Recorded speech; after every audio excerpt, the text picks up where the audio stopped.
பாசிட்டிவானதாக அமையும். Okay friends, இப்போ நம்ம பார்க்கலாம். Gopal is playing the play ground. Playing in the play ground இங்கே என்ன வந்திருக்கு? ING form. ஸோ இது வந்து கண்டினியூஸில் வந்திருக்கு. இப்போது நடந்து கொண்டு இருக்கிறது அப்படிங்கும்போது நிகழ்காலத்தில் அந்த ஒரு விஷயம் நடந்து கொண்டு இருக்கிறது அப்படிங்கும்போது பிளேயிங் ஐஎன்ஜி ஃபார்மில் வந்திருக்கு.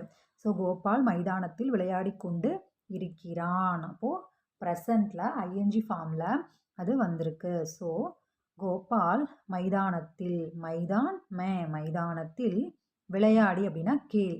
அப்போது இது வந்து என்னவா இருக்குது? செய்து கொண்டு இருக்கிறான் அப்படின்னு இப்போது கண்டினியூஸில் வருது. ஸோ கேள் ப்ளஸ் ரஹா, விளையாடி கொண்டு இருக்கிறான், விளையாடி கொண்டு இருக்கிறான். இப்போ விளையாண்டுருக்கான். ப்ரெசண்ட்டில் நமக்கு கண் எதிர பார்க்குறோம், வந்து ப்ளே கிரவுண்டில் விளையாண்டுருக்கான் அப்படிங்கும்போது கோபால் மைதான் மே கேள் ரஹா ஹை.